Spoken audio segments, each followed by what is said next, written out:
Hello friends, good evening. आप सभी का स्वागत है मेरे यूट्यूब चैनल एग्ज़ाम श्री पर।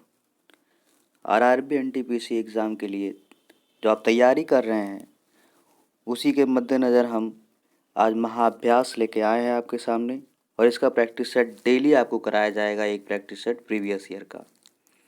तो उसी सिलसिले में आगे बढ़ते हुए चलिए आज का प्रैक्टिस सेट करते हैं। पहला क्वेश्चन देखते हैं। पहला क्वेश्चन रीजनिंग का आपके सामने है, कथन और निष्कर्ष का क्वेश्चन है। कथन में कहा जा रहा है, युवा बहुत महत्वाकांक्षी हैं और बहुत सारे बुरे लोग युवा पीढ़ी को बिगाड़ रहे हैं। निष्कर्ष में है, युवाओं को नहीं पता है कि किस पर विश्वास किया जाए। कुछ युवा बुरे बुरे प्रभाव की वजह से अपने लक्ष्य से भटक जाते हैं। निष्कर्ष है, केवल एक निष्कर्ष अनुसरण करता है, केवल निष्कर्ष दो अनुसरण करता है, कोई अनुसरण नहीं करता है, एक या दो दोनों अनुसरण करते हैं। तो चलिए इसको सॉल्व करते हैं। महत्वाकांक्षी होने का ये मतलब है कि आप अपनी किसी भी लक्ष्य को प्राप्त करने के लिए किसी की बातों में भरोसा कर लें, और ऐसा होने से क्या होता है कि लोग आपको गुमराह भी कर सकते हैं। पर इसका ये मतलब नहीं है कि आपको पता ही नहीं है किस पे विश्वास किया जाए या किस पे विश्वास नहीं किया जाए। तो उस लॉजिक से तो पहला ऑप्शन तो बिल्कुल सही नहीं हो रहा है। युवाओं को नहीं पता है कि किस पर विश्वास किया जाए, पता तो है ही, बट चूँकि महत्वाकांक्षी है इसलिए ध्यान नहीं देते हैं, और ऐसा करने से क्या हो जाता है कि अपने लक्ष्य से भटक जाते हैं। तो केवल और केवल निष्कर्ष दो ही अनुसरण करता है, तो आपका आंसर हो जाएगा निष्कर्ष दो। केवल निष्कर्ष दो अनुसरण करता है। चलिए दूसरे क्वेश्चन पे बढ़ते हैं। ब्रह्म समाज के संस्थापक कौन थे? तो ब्रह्म समाज के संस्थापक राजा राम मोहन राय थे। इन्होंने 1828 ईस्वी में इसकी स्थापना की थी। तो आपका आंसर हो जाएगा ए, राजा राम मोहन राय। चलिए नेक्स्ट क्वेश्चन पे चलते हैं। यदि फरवरी 2012 का अंतिम बुधवार था, यदि फरवरी 2012 का अंतिम दिन बुधवार था, तो फरवरी 2011 का अंतिम दिन क्या होगा? तो ऐसे सवालों को करने के लिए हम क्या करते हैं, से एक साल का, जैसे इस साल का मान लिया प्रेजेंट ईयर का कोई दिन मंडे है, तो नेक्स्ट ईयर का वही दिन ट्यूसडे हो जाएगा, मतलब एक दिन बढ़ जाएगा। लेकिन लीप ईयर में क्या होता है, लीप ईयर में वही चीज़ 2 दिन बढ़ जाता है। तो उस हिसाब से अगर हम देखें तो 2012 लीप ईयर है, तो 2012 में अगर अंतिम दिन बुधवार था तो 2011 में वो 2 दिन पीछे आएगा, और बुधवार से जब हम 2 दिन पीछे आएंगे तो वो हो जाएगा मंगलवार और सोमवार। तो मेरा आंसर क्या हो जाएगा, सोमवार। ये रहा आंसर। अगला क्वेश्चन करते हैं। एक 90 मीटर लंबी ट्रेन 15 मीटर पर सेकंड की चाल से 15 सेकंड में एक पुल को पार करती है, तो पुल की लंबाई का पता लगाएं। ऑप्शन है 225 मीटर, 135 मीटर, 315 मीटर और 160 मीटर। तो ये तो फार्मूला आपको सबको पता है कि चाल बराबर होता है दूरी बटे समय, और दूरी बराबर होता है चाल गुणे समय। तो उसी फार्मूले का यूज़ करके हम इसको लगाते हैं। ट्रेन अगर किसी पुल को पार कर रही है, इसका मतलब क्या है कि वो अपनी लंबाई को भी पार कर रही है और पुल की लंबाई को पार कर रही है। तो चलिए मान लेते हैं कि पुल की लंबाई है एल, तो एल वो पुल की लंबाई हो गई और ट्रेन की लंबाई हो गई 90। तो ये हो गया टोटल डिस्टेंस, और इसको कवर कर रही है वो 15 मीटर पर सेकंड की स्पीड से। तो फार्मूला होता है दूरी बराबर चाल गुणे समय। तो चाल हो गया 15 मीटर पर सेकंड और समय हो गया 15 सेकंड। तो ये हो जाएगा हमारा 225, और जब इसको घटाएंगे तो हमारा आंसर आ जाएगा एल बराबर 135 मीटर, यानी पुल की लंबाई हमारी हो जाएगी 135 मीटर। तो ये रहा आपका ये वाला आंसर। अगले क्वेश्चन पे चलते हैं। यदि नंबर 3, 6, 7 11, x, 15, 19, 20, 25, 28 ये सभी आरोही क्रम में हैं और उनकी माध्यिका 13 है, तो यक्ष ज्ञात कीजिए। तो माध्यिका क्या होती है? देखिए, माध्यिका होती है कितने पद हैं बटे 2, अगर पदों की संख्या विषम है उतना वहाँ पद। अब चूंकि इसमें पदों की संख्या विषम ना हो के सम है, तो उसके लिए फार्मूला होता है, और माध्यिका n/2 उसके लिए फार्मूला हो जाएगा आपका n/2 वहाँ पद प्लस n+1/2 वहाँ पद बाई 2। तो उस हिसाब से मेरा आएगा n की जगह पे 10 है, 10/2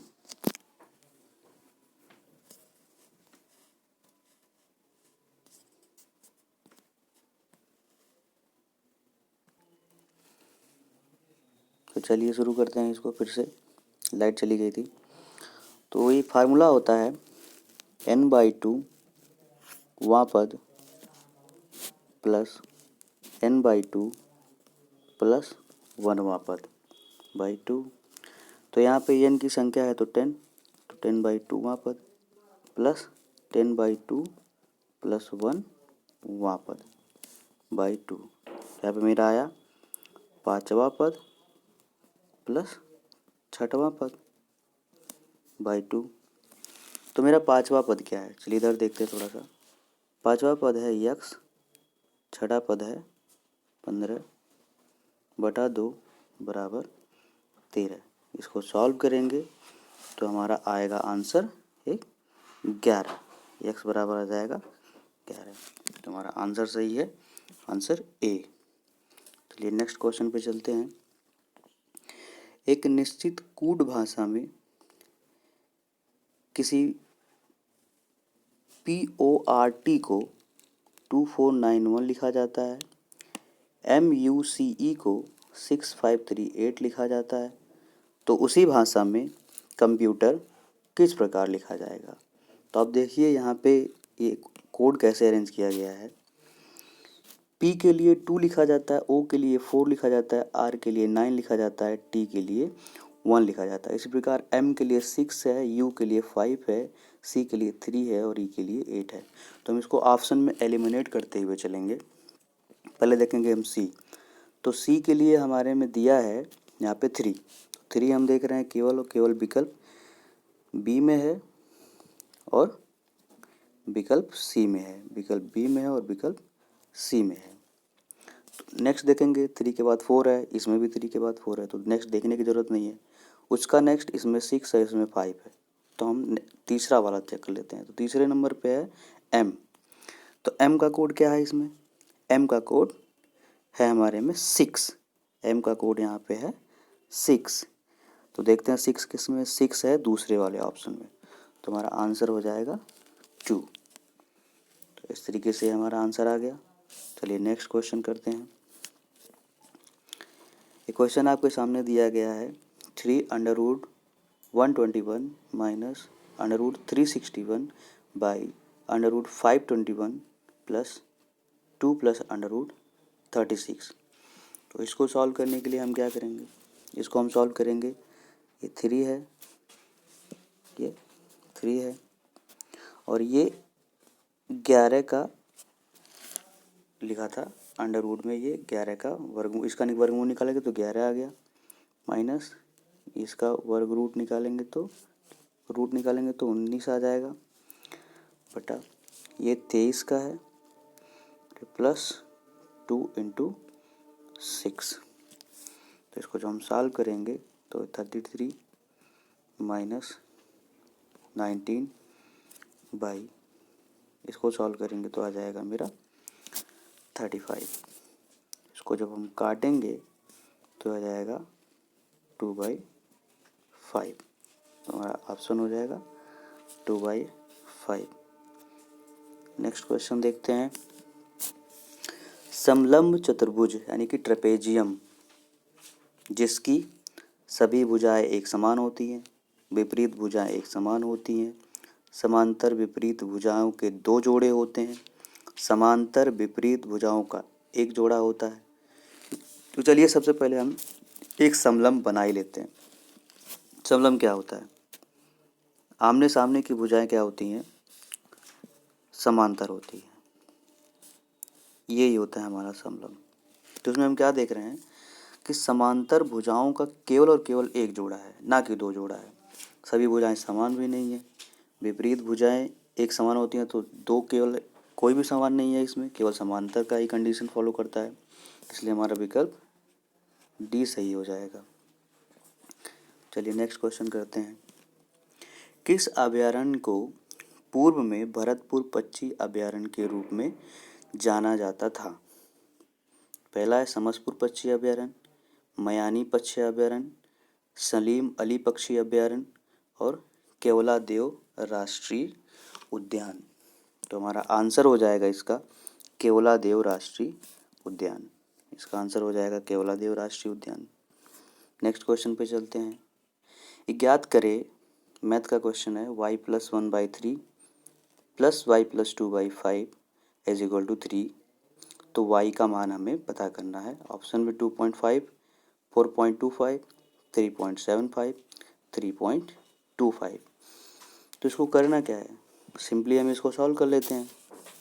त्रिगुणा करा देंगे इसका, तो हो जाएगा हमारे सामने 5y + 5 और 3 का जब इसमें कराएंगे तो हो जाएगा 3y + 6 इज इक्वल टू 5 3 जा 15, 3 जा 45।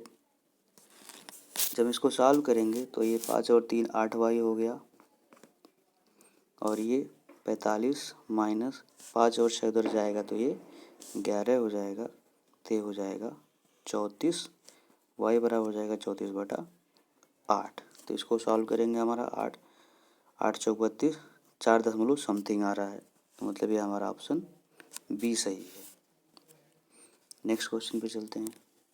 विकास का सिद्धांत किसके द्वारा प्रतिपादित किया गया? विकास का सिद्धांत, तो इसमें ऑप्शन है हमारे Charles Darwin, Charles Dickens, Albert Einstein, Isaac Newton. तो दो नाम से तो आप परिचित होंगे, एक अल्बर्ट आइंस्टीन और एक आइजैक न्यूटन, जिनकी थियरी आप अधिकतम फिजिक्स में पढ़ते होंगे। जबकि विकास का सिद्धांत क्या है? बायोलॉजी की चीज़ है कि जीवों का विकास कैसे हुआ था, कैसे वो बढ़े थे। तो इसमें दो ऑप्शन तो आपने ऐसे एलिमिनेट कर दिया, बचे चार्ल्स डिकेंस और चार्ल्स डार्विन। जिसको एकदम से नहीं पता उसके लिए ये सही है, कुछ अगर पता है। चार्ल्स डिकेंस जो थे वो एक साहित्यकार थे, इंग्लिश पोएट थे। तो बचे चार्ल्स डार्विन। तो हमारे जो विकास का सिद्धांत जिन्होंने दिया था वो चार्ल्स डार्विन ने ही दिया था और इनकी पुस्तक की नाम थी on the origin of species, जो कि 1859 में पब्लिश हुई थी। तो चलिए हमारा आंसर क्या हो गया? Charles Darwin. नेक्स्ट क्वेश्चन करते हैं। यदि एक संख्या के 2/3 का 1/4 100 है तो वह संख्या क्या है? कोई संख्या है जिसका 2/3 फिर उसका 1/4 निकाला जा रहा है तो वो 100 हो जा रहा है, तो वो संख्या क्या हो जाएगी? तो सॉल्व करते हैं। मान लिया कि वो संख्या x है, तो x का 2/3 और उसका 1/4, यही क्या है? हमारा 100 है। ये हमारा 100 है। तो इसको सॉल्व कर लेते हैं। तो 2 से इधर 100 को काटेंगे तो हमारा आ जाएगा 50 और अगर हम इसका फिर मल्टीप्लाई कराएंगे तो 4 तिया 12 और 12 उधर जाएगा तो ये हो जाएगा गुणा हो गया 12 और 50 का 600। तो हमारा आंसर क्या हो गया? 600। तो ये हमारा ऑप्शन बी इसके लिए सही है। अगला क्वेश्चन देखते हैं। एक बुक शेल्फ के किसी हिस्से में 30 पुस्तकें विज्ञान, सामान्य ज्ञान, अंग्रेजी साहित्य, हिंदी उपन्यास से संबंधित है। प्रत्येक पुस्तक एक अंग्रेजी साहित्य पुस्तक की, प्रत्येक विज्ञान पुस्तक एक अंग्रेजी साहित्य पुस्तक के अगल बगल रखी है। प्रत्येक सामान्य ज्ञान के अगल बगल एक हिंदी उपन्यास है। तथा कोई भी सामान्य ज्ञान पुस्तक विज्ञान पुस्तक के अगल बगल नहीं है। अंग्रेजी और हिंदी पुस्तकें भी कभी भी एक दूसरे के अगल बगल नहीं रखी जाती है। यदि बाईं तरफ विज्ञान की पुस्तक हो तो दाईं ओर पुस्तकों का संभावित क्रम क्या होगा? तो इसको हम अरेंज करते हैं। चलिए अरेंज करते हैं। तो हम इसके लिए उसका पहला वर्ड लिखेंगे सबका। तो 30 पुस्तकें हैं, इसमें विज्ञान है, हमने लिखा विज्ञान है, साइंस, और सामान्य ज्ञान है जीएस, अंग्रेजी साहित्य है इंग्लिश, और हिंदी है, ये हिंदी हो गया। फिर एक एक कंडीशन पढ़ते हैं। पहला कंडीशन क्या है? पहला कंडीशन ये है कि विज्ञान पुस्तक एक अंग्रेजी साहित्य पुस्तक के अगल बगल रखी है। विज्ञान साइंस की पुस्तक और इंग्लिश की पुस्तक अगल बगल रखी है। फिर दूसरे में कह रहे हैं कि प्रत्येक सामान्य ज्ञान की पुस्तक और एक हिंदी उपन्यास की पुस्तक अगल बगल रखी है। सामान्य ज्ञान की पुस्तक और एक हिंदी उपन्यास की पुस्तक अगल बगल रखी है तथा कोई भी सामान्य ज्ञान पुस्तक विज्ञान पुस्तक के बगल में नहीं है। कोई भी सामान्य ज्ञान पुस्तक जनरल साइंस विज्ञान के अगल बगल नहीं है, तो इस कंडीशन में नहीं है, जैसा कि हमने पहली बार में बना दिया। अंग्रेजी और हिंदी पुस्तकें भी एक दूसरे के अगल बगल नहीं रखी जाती है। अंग्रेजी और हिंदी, इंग्लिश और हिंदी भी अगल बगल नहीं रखी जाती हैं, तो दिख भी रहा है कि नहीं रखी गई हैं। फिर अगला कंडीशन क्या बता रहा है कि यदि बाईं तरफ विज्ञान हो, हमने देखा ये हमारा बाईं तरफ है, ये इधर से विज्ञान माने साइंस आ गया, ऐसा आ गया, तो पुस्तकों की दाईं ओर से संभावित क्रम क्या होगी? तो दाईं ओर से देखें तो आएगी हिंदी, जनरल नॉलेज, इंग्लिश और साइंस। तो हमारा क्रम क्या हो जाएगा? अगर इधर से देखें तो विज्ञान, अंग्रेजी, सामान्य ज्ञान और हिंदी। तो हमारा ऑप्शन ए सही हो गया। हमारा ऑप्शन ए सही हो गया। तो नेक्स्ट क्वेश्चन देखते हैं। पीछे की ओर उड़ने वाला एकमात्र पक्षी कौन सा है? तो इसका आंसर होगा आपका हमिंग बर्ड। पीछे की ओर उड़ने वाला एकमात्र पक्षी हमिंग बर्ड है, जो कि दोनों तरफ से उड़ सकता है, आगे और पीछे दोनों। ये जो कीवी आपके सामने दिख रहा है, ये तो न्यूजीलैंड में पाया जाता है।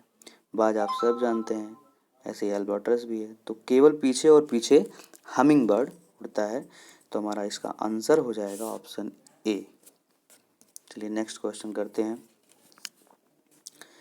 यदि भाग का अर्थ माइनस, गुणा का अर्थ प्लस, माइनस का अर्थ गुणा एवं प्लस का अर्थ भाग हो, तो 7 गुणा 3 धन 5 माइनस 24 और इंटू 4 का मान बताइए। तो हम इसके लिए क्या करेंगे? सीधे मान रखेंगे। कैसे रखेंगे? 7 गुणा, गुणा देख लें, गुणा का अर्थ प्लस है तो हमने प्लस लिखा 3, फिर प्लस, और प्लस का अर्थ भाग है तो हमने भाग लिखा 2, माइनस का अर्थ गुणा है तो हमने गुणा लिखा 24, और गुणा का अर्थ प्लस है तो हमने फिर से प्लस लिख दिया और यहाँ पे 4 कर दिया। तो ये सॉल्व होता है हमारा बॉड मॉस रूल से, बॉड मॉस रूल से।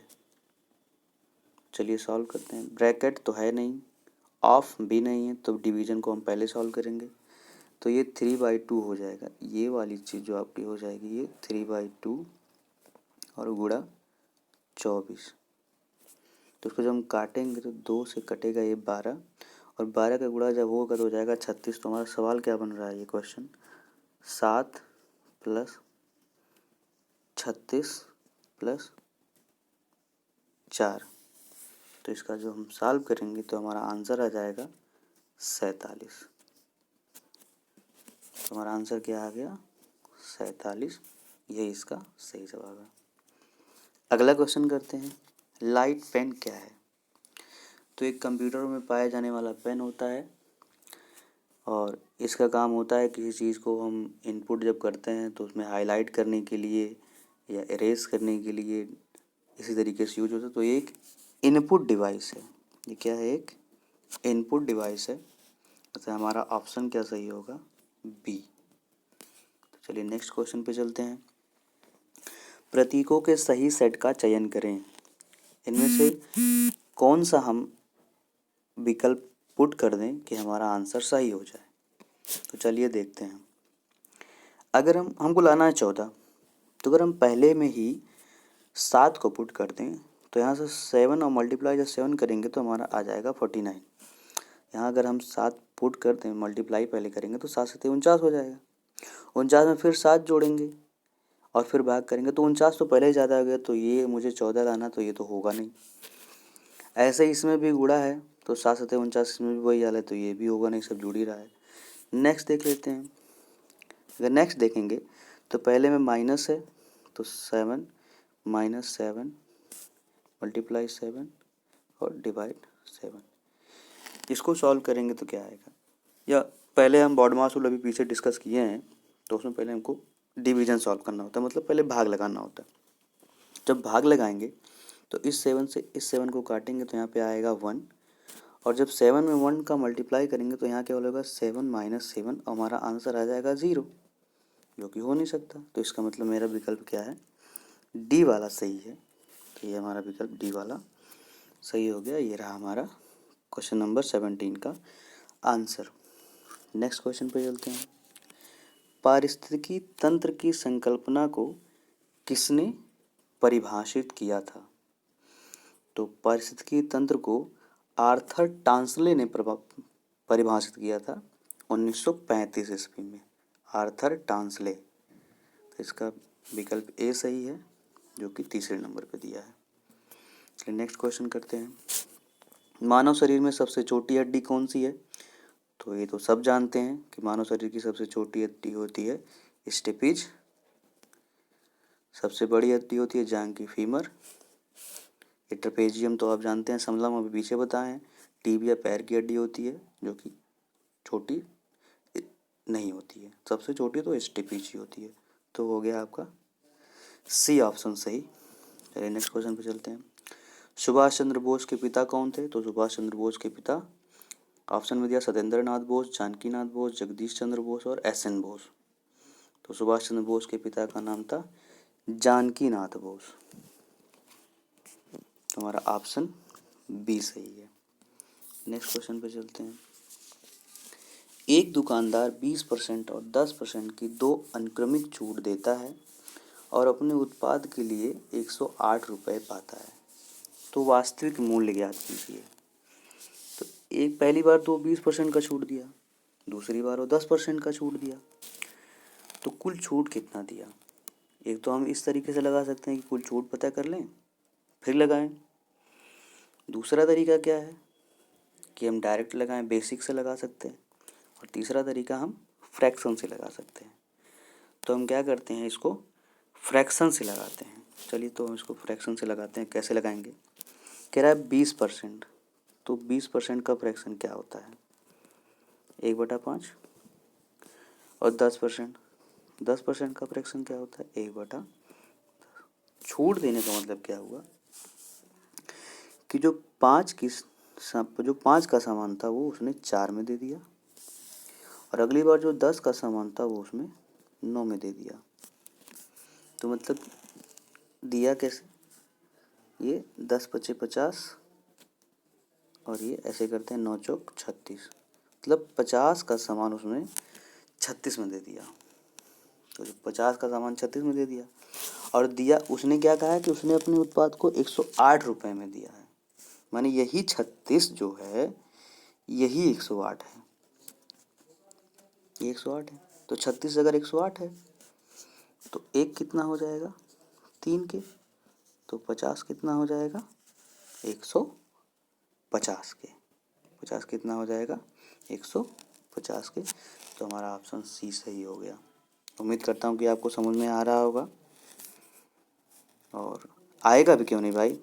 आप 2 दिन बाद 3 दिन बाद आपका RRB NTPC का एग्ज़ाम है, तो जाहिर सी बात है आप सब कुछ पढ़े ही होंगे। बस आपको केवल क्विक रिवीजन करवाने वाला कोई मिल जाए तो आप बड़े अच्छे से तैयार अपना कर सकते हैं। तो वही मैं कर रहा हूँ। नेक्स्ट क्वेश्चन पे चलते हैं। अध्यापक का संबंध छात्र से तो उसी प्रकार नर्स का संबंध किससे होगा? तो अध्यापक छात्र को पढ़ाता है, लिखाता है, उसकी दिशा और दशा तय करता है। उसी हिसाब से नर्स रोगी का देखभाल करता है, ठीक करती है, उसे इंजेक्शन वगैरह देती है। तो नर्स का संबंध रोगी से हो गया। तो ये हमारा ऑप्शन सी सही हो गया। चलिए नेक्स्ट क्वेश्चन पे चलते हैं। 5 किलो चीनी जिसका क्रय मूल्य 15 रुपये प्रति किलो है तथा 10 किलो एक अन्य किस्म की चीनी जिसका क्रय मूल्य 18 रुपये प्रति किलो है, उनको आपस में मिश्रित किया जाता है और 20 रुपये किलो में बेच दिया जाता है। तो लाभ प्रतिशत बताइए। तो देखिए, इसको तो हम ऐसे भी लगा सकते हैं कि सीधे 5 किलो का 15 रुपये के हिसाब से निकाल लें, फिर 10 किलो का 18 रुपये के हिसाब से निकाल लें, फिर दोनों को जोड़ दें तो हमारा मिल जाएगा पूरा क्रय मूल्य, कितना हमने लागत लगाया।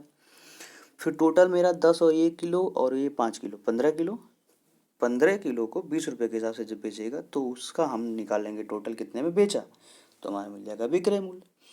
फिर हमसे पूछ रहे हैं कि परसेंटेज क्या होगा, तो परसेंटेज के लिए हम विक्रय मूल्य माइनस क्रय मूल्य बटे क्रय मूल्य करेंगे तो हमारा आंसर तो आ जाएगा, लेकिन चूंकि डाटा बड़ा हो जाएगा और लास्ट में हमसे परसेंटेज ही पूछा है तो फिर एग्जैक्ट वैल्यू अगर ना भी लें तो भी कुछ ज़्यादा दिक्कत नहीं होने वाली है। तो हम क्या करते हैं, एग्जैक्ट वैल्यू नहीं लेते हैं। तो पहला था 5 किलो, चलिए लगाते हैं, हम कैसे लगाते हैं वो दिखाते हैं आपको। पहला है 5 किलो और दूसरा है 10 किलो। तो हम इसका अनुपात निकाल लेते हैं। इसका अनुपात हो जाएगा 1:2 का। तो मतलब हम 1:2 में कोई भी क्वांटिटी ले सकते हैं। तो जब कोई भी ले सकते हैं तो हम क्यों ना इसी को ही क्वांटिटी मान लें कि 1 किलो पहला वाला लिया, 2 किलो दूसरा वाला लिया। तो 15 के हिसाब से पहले वाले का तो टोटल कॉस्ट हो जाएगा 15 और 18 रुपये के हिसाब से दूसरे वाले का टोटल कॉस्ट हो जाएगा 36 और ये मेरा टोटल कॉस्ट हो जा रहा है 36 और 15 51। और मैंने टोटल लिया कितना था, 2 और 1 3 किलो, हमने टोटल 3 किलो लिया था। तो हम क्या किए, 3 किलो को जब हम 20 के भाव से बेचेंगे तो टोटल हमको मिल जाएगा यहाँ पे 60 रुपये। टोटल हमको 60 रुपये मिल जाएंगे। तो 51 का खरीदा, 60 का बेचा, तो हमें लाभ कितना हुआ, 9 रुपये का। 9 रुपये का लाभ हुआ ना, हाँ 9 रुपये का लाभ हुआ। परसेंटेज निकालना है तो 9/51 गुणा 100 कर लेंगे, 9/51 गुणा 100 कर लेंगे। तो कुछ जो हम सॉल्व करेंगे, तो चलिए एक बार सॉल्व कर लेते हैं, देखते हैं क्या आता है।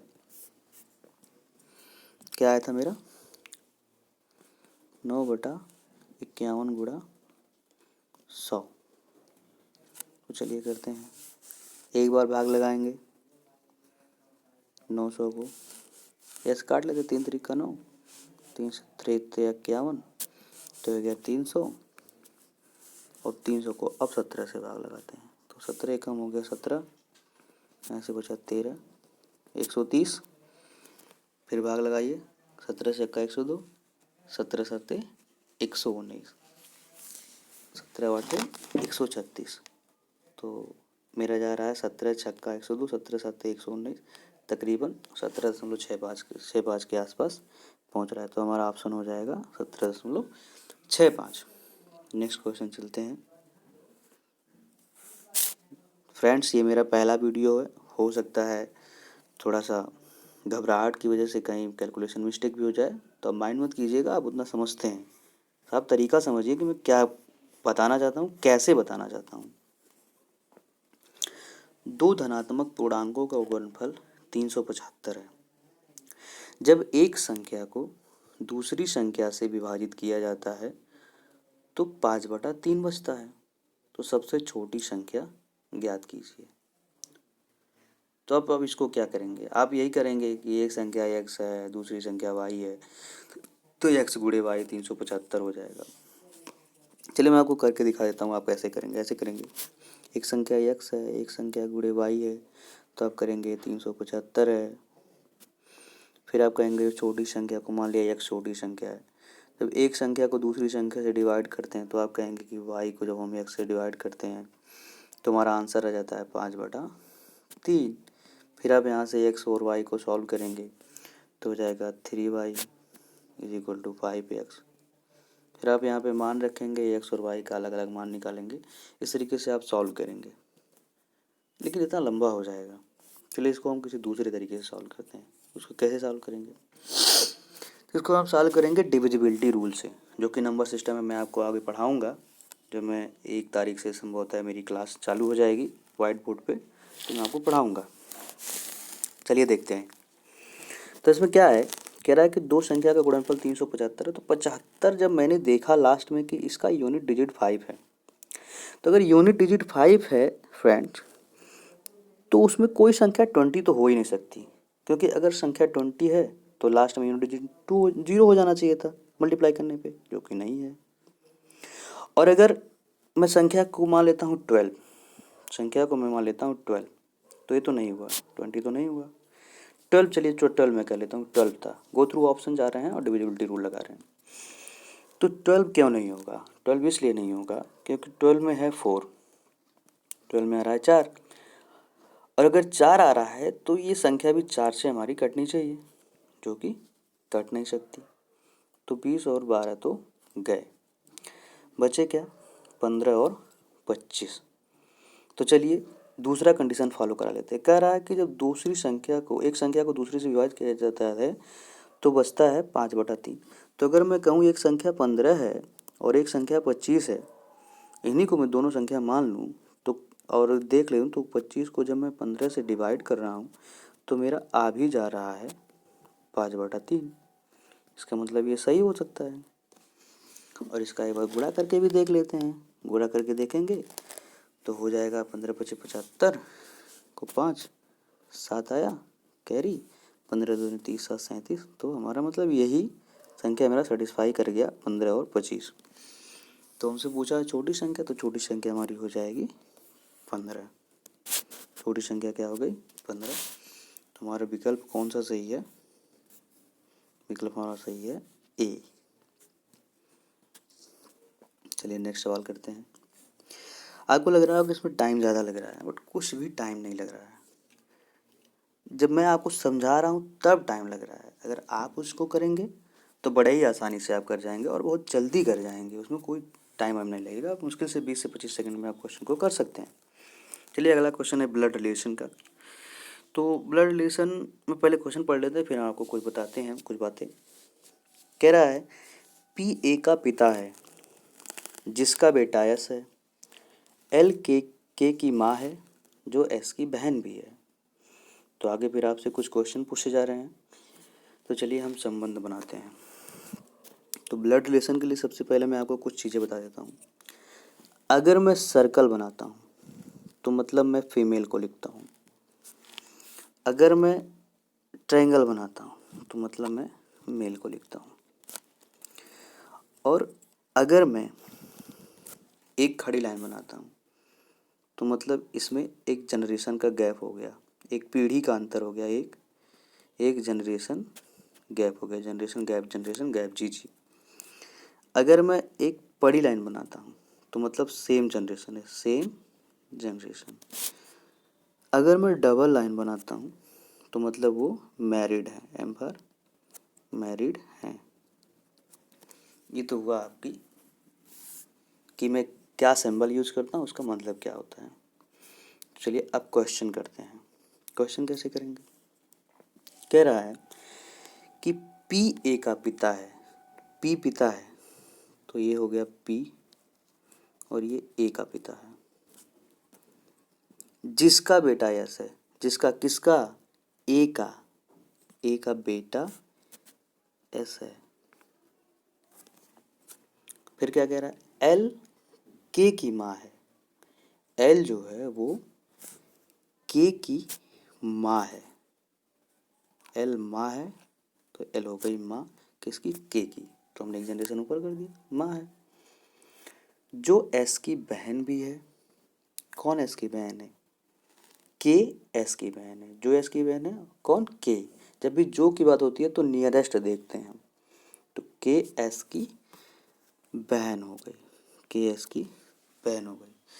तो यहाँ से हमने क्या देखा, ए का बेटा था एस, तो मतलब ए हो गया, यानी ए की बेटी भी हो जाएगी के। और अगर के ए की बेटी है, एस ए का बेटा है और के की माता एल है, तो इसे हम क्या कर सकते हैं कि ए की पत्नी होगी एल ना, जाहिर सी बात है। तो आगे चलते हैं, अब क्या पूछा वो देखते हैं। पी का एल से क्या संबंध है? पी का एल से क्या संबंध है? तो देखते हैं पी का एल से, तो पी एल का क्या है? ससुर है। पी एल का ससुर है, तो मेरा ऑप्शन पहला सही हो गया, पी एल का ससुर है। नेक्स्ट क्वेश्चन चलते हैं।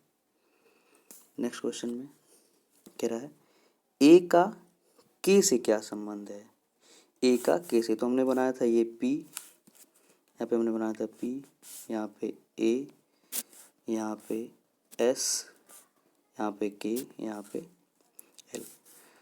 तो ये मेल थी, ये फीमेल था, मेल फीमेल। तो कह रहा ए का के से क्या संबंध है? तो ए के का क्या है? पिता है। तो ये हो जाएगा ए के का पिता है। नेक्स्ट चलते हैं, ए का एल से क्या संबंध है? तो ए एल का पति है, जैसा कि पीछे आपने देखा है। चलिए नेक्स्ट चलते हैं, अगला क्वेश्चन। निम्नलिखित विकल्पों में से ऑड चुनिए, विषम को चुनिए। है ऑप्शन में डायनासोर, गाय, सिंह, बंदर। तो जैसे ही आप डायनासोर देखते हैं ना, तुरंत आपके दिमाग में आता है तो डायनासोर तो कई करोड़ों साल पहले ही विलुप्त हो गया था, जबकि गाय, सिंह, बंदर ये सब तो अभी भी है। तो इससे पता चल गया कि हमारा डायनासोर अलग है, ये विलुप्त प्रजाति है, और गाय, सिंह और बंदर विलुप्त प्रजाति नहीं है। तो हमारा आंसर हो जाएगा डायनासोर। नेक्स्ट क्वेश्चन करते हैं। वर्तमान में हमारे द्वारा उपयोग किए जाने वाले रासायनिक प्रतीकों की उपयोग विधि किसने तैयार की थी? जो हम अभी रासायनिक प्रतीकों को, जैसे हाइड्रोजन के लिए एच, ऑक्सीजन के लिए वो, सोडियम के लिए Na, ये सब जो हम यूज़ करते हैं ना, वो किसने बनाई थी? ये क्वेश्चन आपसे पूछा जा रहा है। ऑप्शन में लुई पास्चर, रॉबर्ट बायल, वर्जीलियस, जॉन डाल्टन। तो देखिए इसको भी थोड़ा सा अगर नहीं एग्जैक्ट नहीं पता है तो हम एलिमिनेट करके लगा सकते हैं। जैसे लुई पास्चर क्या थे? ये पास्चुराइजेशन की खोज किए थे, तो ये तो होंगे नहीं। रॉबर्ट बायल, ये बायल जो हैं कांस्टेंट टेम्परेचर पे ये अपना नियम दिए थे गैस संबंधी। डाल्टन की बात करते तो परमाणुवाद इनका था, तो ये भी नहीं है। तो बच्चे वर्जीलियस, तो हमारा वर्जीलियस ही, ऐसे तो एलिमिनेशन मेथड से हो जाएगा। आंसर भी है इसका वर्जीलियस ही। स्वीडिश वैज्ञानिक थे ये वर्जीलियस, इन्होंने ही बताया था कि इतने सारे एलिमेंट है, कैसे सबको पढ़ा जाए, कैसे सबका नाम याद किया जाए, सबके लिए एक सिंबल बना दिया था वर्जीलियस जी ने। और इसीलिए सबसे पहले इन्हीं को माना जाता है कि रासायनिक प्रतीकों को उपयोग इन्होंने ही पहली बार किया था। तो ऑप्शन आपका कौन सा सही है? सी ऑप्शन सही है लास्ट में। चलिए अगला क्वेश्चन देखते हैं। निम्नलिखित में से कौन सी एक उत्कृष्ट नोबल धातु है? इसमें विकल्प हो जाएगा सिल्वर यानी कि चांदी। चांदी आपकी क्या है? नोबल धातु है। अगला क्वेश्चन करते हैं। ये सवाल दिया है बड़ा सा, सिंप्लीफिकेशन का, 0.000825 डिवाइड बाय 0.05। इसका मान आपको निकालना है। विकल्प भी देख लीजिए एक बार, विकल्प पे नज़र ज़रूर रखा कीजिए जब भी आप मैथ का सवाल लगाइए, तो विकल्प को ज़रूर देखना चाहिए, क्योंकि कई सारे सवाल है ना कि विकल्प से ही सॉल्व हो जाते हैं। कैसे सॉल्व होते हैं थोड़ा सा मैं इसमें आपको दिखाता हूँ।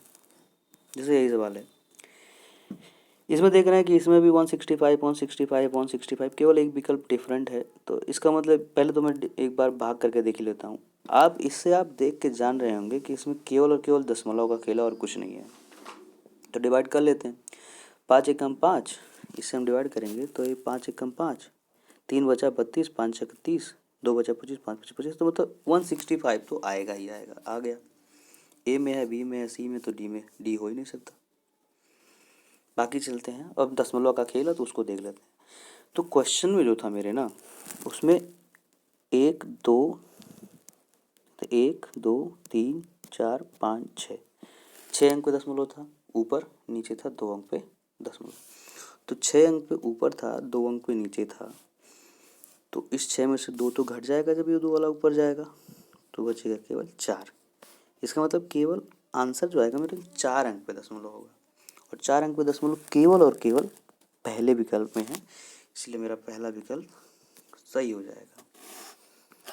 तो चलिए दूसरा क्वेश्चन करते हैं। देख लिया आपने कैसे विकल्प तो सही होता है। अगर आप विकल्प पे ध्यान दिए रहेंगे तो आपका क्वेश्चन जल्दी हो जाएगा, नहीं तो फिर सॉल्व करने का तो तरीका है ये 10 की, इसको पहले आप 825 लिखेंगे, 10 की घात उधर -6 लिखेंगे, इधर फिर -2 लिखेंगे, फिर ऊपर ले जाएंगे तो सॉल्व करेंगे तो आएगा, फिर आएगा आंसर वही। तो क्यों ना इसको ऐसा ही कर लिया जाए, कैंसिलेशन मेथड से, और गो थ्रू ऑप्शन। नेक्स्ट चलते हैं। नेक्स्ट क्वेश्चन आपका है, ऑस्ट्रेलिया का सबसे अधिक घनी आबादी वाला शहर कौन सा है?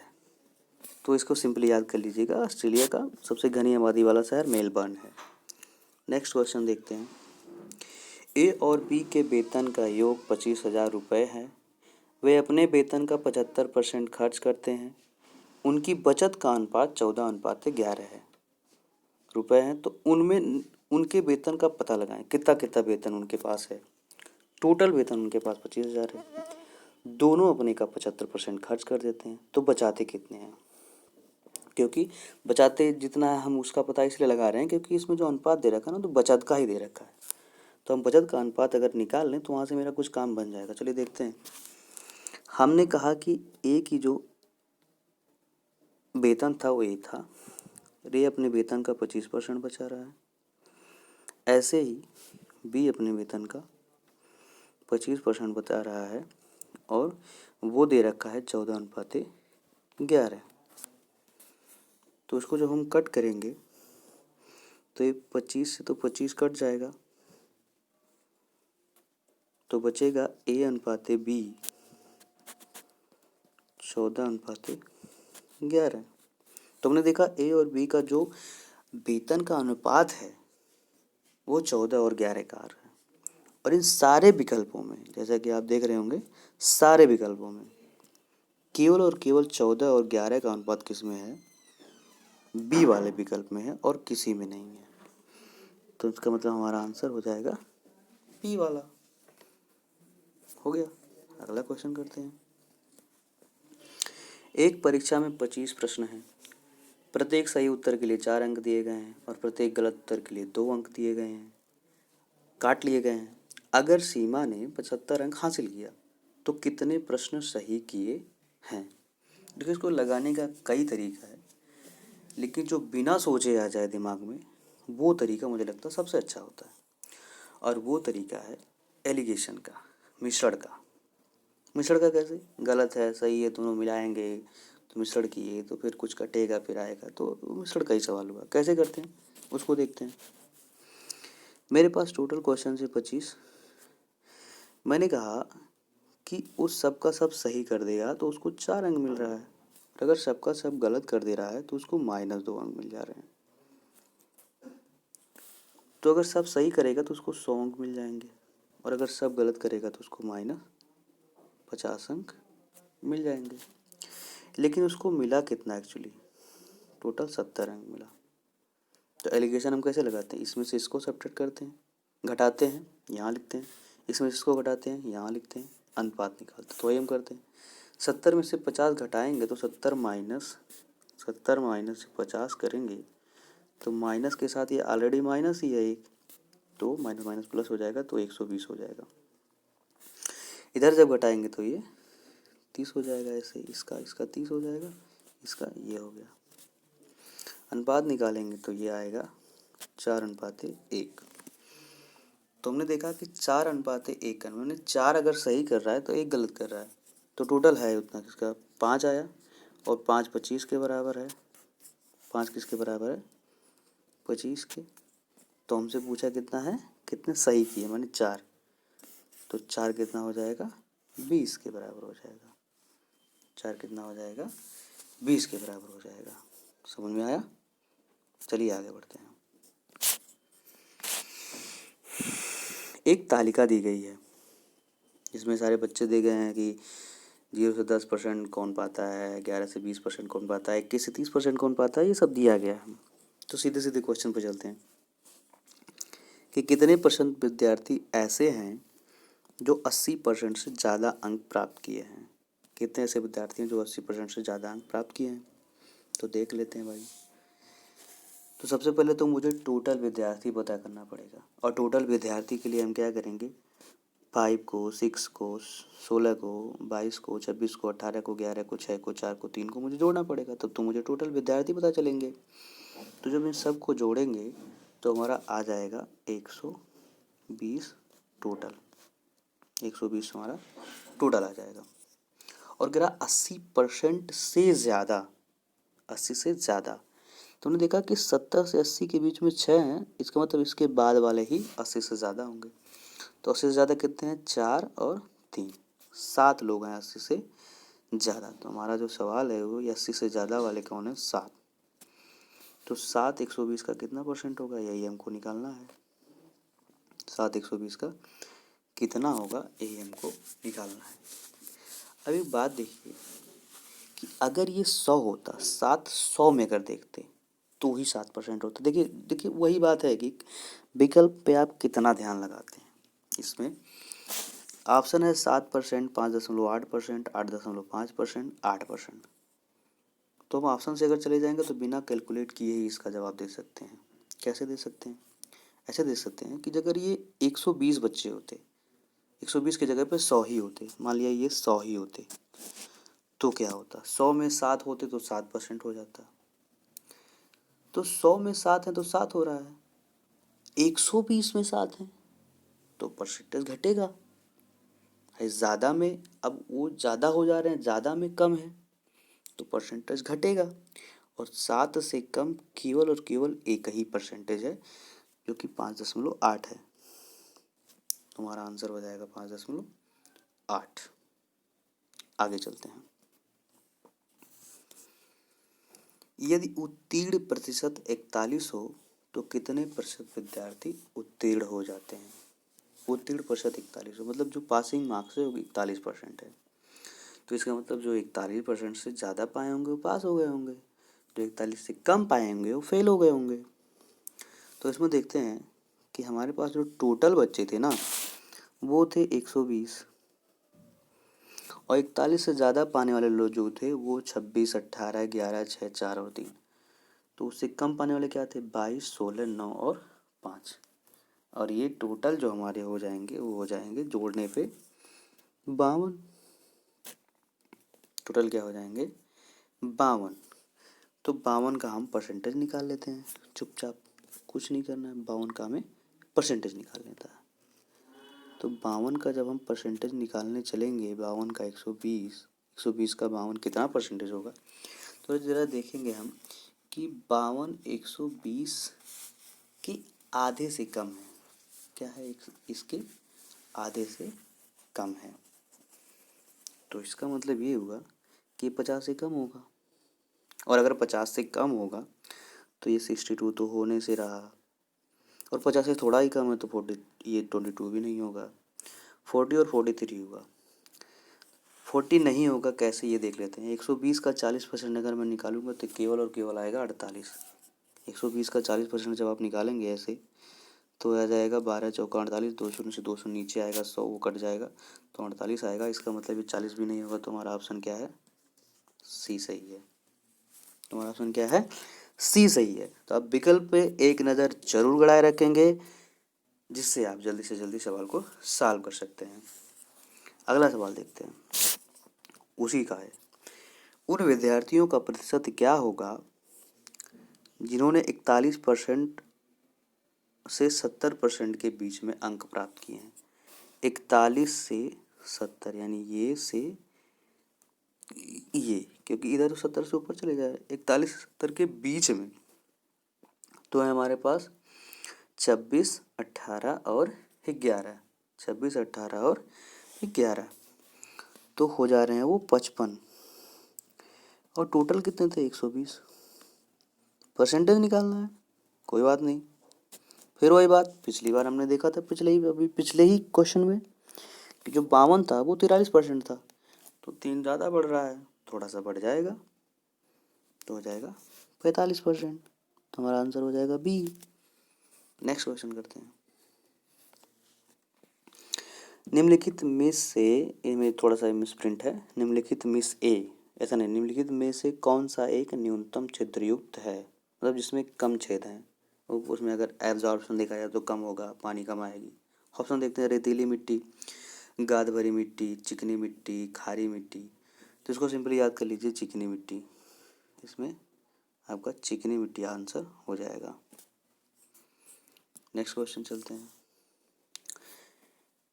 JESUS को EZNPN कोडित किया जाता है, JAC को का क्या होगा। देखते हैं एक बार कोडिंग डिकोडिंग का सवाल। पहले तो आपको याद होना चाहिए जे किस क्रम पे है, ई किस क्रम पे है, SUS, ये सब इनका क्रम याद होना चाहिए किस किस पे है। तो लिख लेते हैं एक बार, JESUS।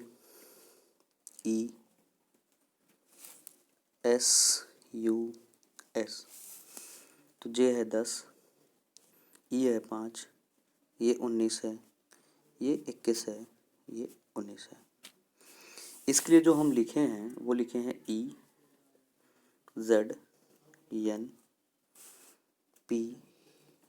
तो हम देख रहे हैं, और क्रमांक अगर हम देखें तो ये 5 है, ये 26 है, ये N 14 है, ये P 16 है, और ये फिर N 14 है। तो हम देख रहे हैं कि 10 में से जब मैं 5 घटा रहा हूँ तो मुझे ये वाला मिल जा रहा है।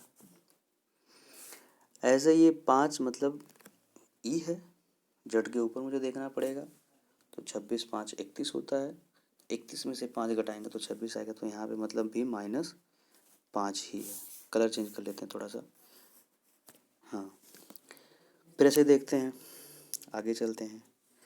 वही हाल 19 के साथ है, 19 में से 5 गया तो 14 आया, फिर 21 में से 5 गया तो 14 आया। तो मतलब 5 5 घट रहा है, सब में 5 5 घट रहा है। तो क्या हो जाएगा, 5 5 घटेगा जब। तो अगला देखते हैं, जे का है 10, तो 10 में से 5 घटाएंगे तो 5, तो हो जाएगा ई। ए का है 1, 1 मतलब या तो 1 का है, या तो इसको 27 भी कर सकते हैं। 27 में से जब 5 घटाएंगे तो हो जाएगा 22 5 27, तो हो जाएगा ई वी। 22 नंबर पे कौन है, वी। ई और वी, तो ई वी इसमें भी है, ई वी इसमें भी है, तो ये दोनों तो गए काम से। बचा सी।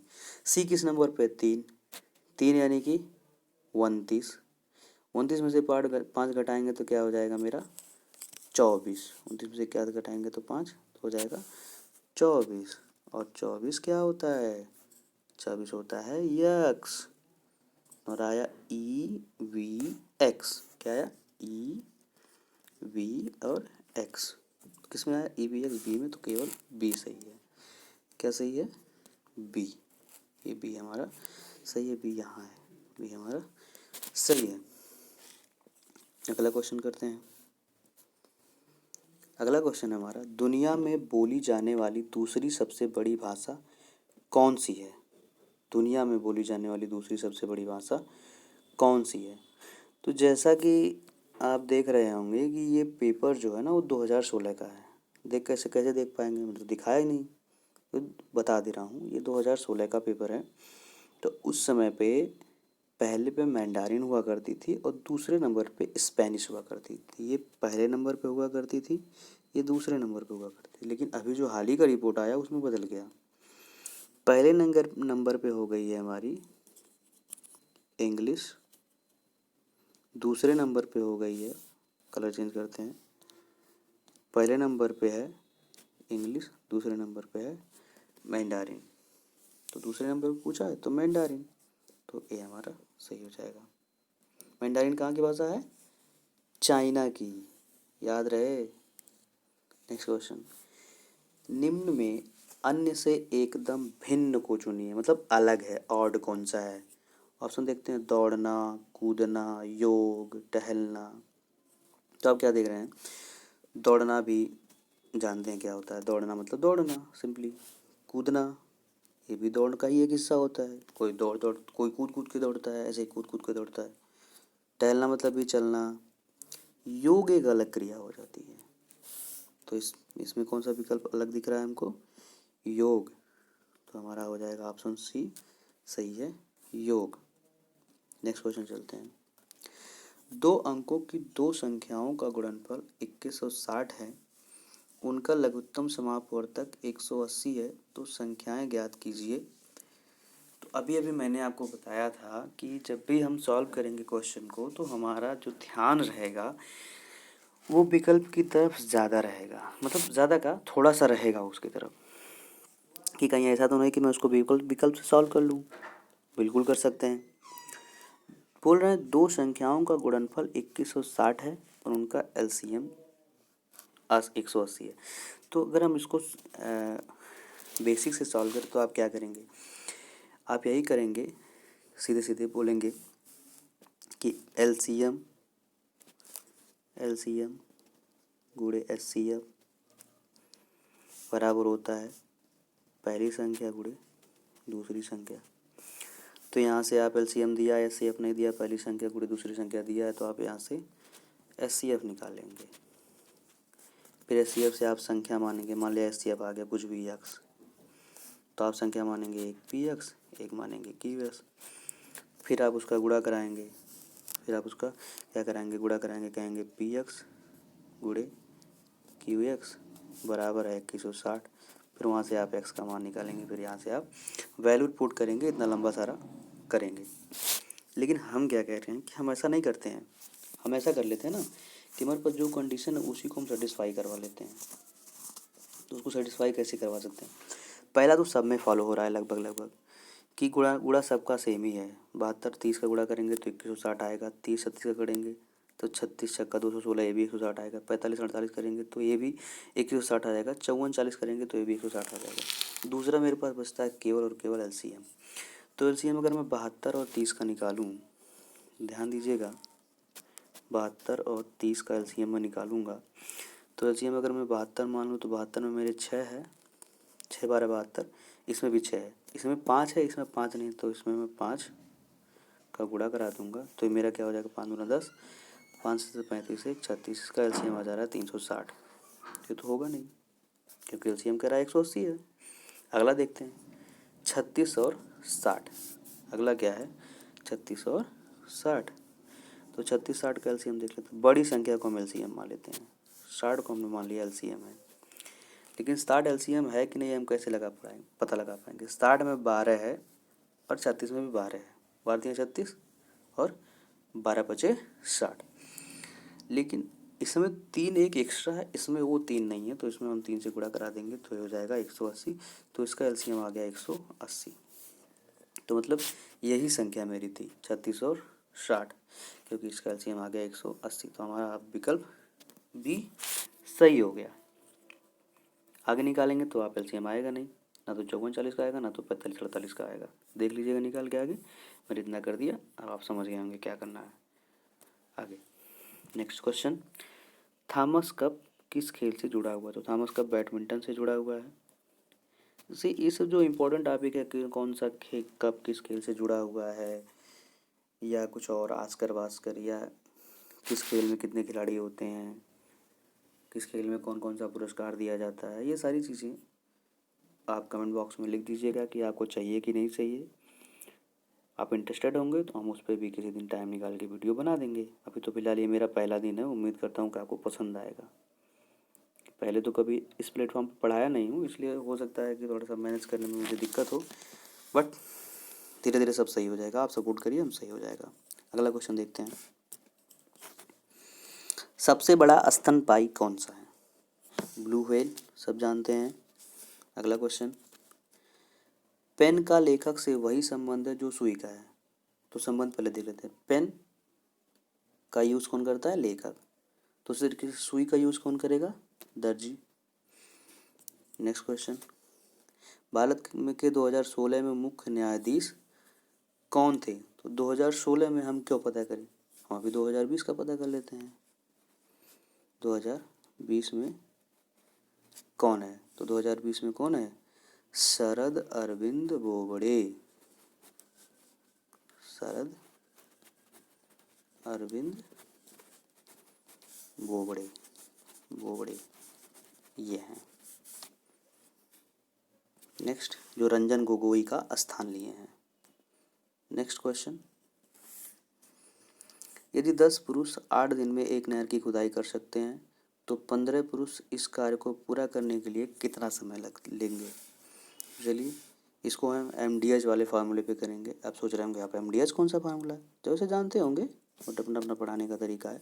MDH मतलब M1 D1 H1 बटे W1 बराबर M2 D2 H2 बटा W2। ये होता है फार्मूला M1 D1 H1 बटे W1, M2 D2 H2 बटे W2। जहाँ क्या है, M1 है मैन, D1 है दिन, H1 है कितना घंटा वो लोग काम करते हैं, और W1 काम है, कौन सा काम करते हैं। ऐसे इधर M2 दूसरी बार कितने आदमी हैं, D2 कितना समय कितना दिन में कर रहे हैं, H2 कितना घंटा कर रहे हैं डेली, W2 कौन सा काम कर रहे हैं, ये होता है। तो इसी फार्मूले हम लगाएंगे। तो ये M1 है 10 पुरुष हैं, 8 दिन में एक नहर बनाते हैं। अगली बार कह रहा है कि 15 पुरुष हैं, मान लिया X दिन में वही नहर बनाएंगे। तो हम X का मान निकाल लेते हैं तिर्यक गुणा करके। 10 8 80 80 बटे 15, 80 बटे 15, तो X का मान आ गया 80 बटे 15। इसको काटेंगे तो क्या आएगा, 5 × 80, 5 × 15, 5.33। तो हमारा ऑप्शन कौन सा सही है, 5.33। नेक्स्ट क्वेश्चन करते हैं, इनमें से कौन एक भारतीय गणितज्ञ थे। कौन सा एक भारतीय गणितज्ञ थे, भास्कर जी थे, भारतीय गणितज्ञ भास्कर जी थे। नेक्स्ट क्वेश्चन, इनमें से कौन सा रासायनिक परिवर्तन का एक उदाहरण है। तो ऑप्शन में ऊर्ध्वपातन, स्फटिक का रूप है, क्या हिंदी में पता नहीं क्या लिख देता है, क्रिस्टलाइजेशन, निष्क्रियकरण मतलब न्यूट्रलाइजेशन, आसवन मतलब डिस्टिलेशन। तो ऊर्ध्वपातन आप समझते हैं, ऊर्ध्वपातन क्या है कि जब कोई वाष्प ठंडी होती है तो वाटर बदल में बदल जाती है, वाटर वेपर जैसे ही है, ठंडी होती है तो फिर से वाटर में बदल जाती है, तो ऊर्ध्वपातन हो गया। क्रिस्टलाइजेशन, क्रिस्टलाइजेशन क्या है, जैसे वाटर है सॉलिडिफिकेशन हो गया उसका, तो क्रिस्टलाइजेशन हो गया। न्यूट्रलाइजेशन क्या होता है, न्यूट्रलाइजेशन होता है जैसे आप एक एसिड और एक बेस मिला दिए तो वो साल्ट बना लिया, मतलब कुछ दूसरा ही कंपाउंड बना लिया, तो वो न्यूट्रलाइजेशन हो गया। ऐसे डिस्टिलेशन है। तो हमने देखा कि पहले तो आप ये जानिए रासायनिक परिवर्तन होता क्या है। रासायनिक परिवर्तन होता है कि एक बार परिवर्तन हो जाए तो हम दोबारा उसे ना प्राप्त कर सके। तो ऐसा हमने देखा ऊर्ध्वपातन में वही फिर आ जा रहा है। क्रिस्टलाइजेशन में भी आप जब पिघला देंगे सॉलिड को, बर्फ़ को, तो फिर से लिक्विड बन जाएगा। लेकिन ये निष्क्रियकरण जो न्यूट्रलाइजेशन, एक बार आप एसिड बेस मिला के साल्ट बना देंगे तो फिर आप उसको नहीं प्राप्त कर पाएंगे। तो ये आपका ऑप्शन सही है, निष्क्रियकरण न्यूट्रलाइजेशन, सी ऑप्शन आपका सही है। अगला क्वेश्चन देखते हैं 50 नंबर का, फिर उसी तरीके से आ गया। 15 आदमी एक कार्य को 10 दिन में कर सकते हैं। यदि कार्य समाप्त करने के लिए 10 और आदमी लगा दिए जाते हैं तो कार्य समाप्त होने में कितना दिन लगेगा। 15 आदमी, फार्मूला वही है, M1 D1 H1 बटे W1 बराबर M2 D2 H2 बटे W2। MDH वाला फार्मूला है, MDH फार्मूला, MDH फार्मूला, इसी से चलिए लगाते हैं MDH फार्मूला। 15 आदमी हैं, 10 दिन में एक काम को करते हैं, उसी को कार्य को 10 और आदमी लगा दिए, मतलब 15 पहले से थे, 10 और लगा दिए तो 25 आदमी हो गए अभी। तो मान लिया वो X दिन में कर लेंगे काम को, तो काट देते हैं। 15 दहाई 150 बराबर 25 X, तो X आ गया 6, X क्या आ गया 6, X आ गया मेरा 6 किस में है, D में। तो दोस्तों आज यहीं तक रहने देते हैं, वीडियो बहुत लंबी हो जा रही है, पहली ही वीडियो है मेरी, तो यहीं तक वीडियो रखेंगे फ्रेंड्स। उम्मीद करता हूँ आपको पसंद आया होगा, और अगर पसंद आया है तो आप इसको लाइक शेयर ज़रूर करिए और चैनल को सब्सक्राइब करना ना भूलिएगा, क्योंकि और बेल आइकन को भी दबा दीजिएगा, क्योंकि जब तक आप बेल आइकन नहीं दबाएंगे ना तो फिर नोटिफिकेशन कैसे पहुंचेगा बताइए, फिर आप कैसे अच्छा अच्छा वीडियो देख पाएंगे। तो चलिए रखते हैं, धन्यवाद। आपकी रात्रि शुभ हो, क्योंकि मैं तो रात में बना रहा हूँ, आप पता नहीं सुबह पढ़ेंगे दोपहर में पढ़ेंगे कब पढ़ेंगे, तो मुझे शुभ रात्रि बोलना है। और उम्मीद करता हूँ कि आपका क्रिसमस भी अच्छा बीता होगा। चलिए रखते हैं, बाय बाय, फिर मिलते हैं कल।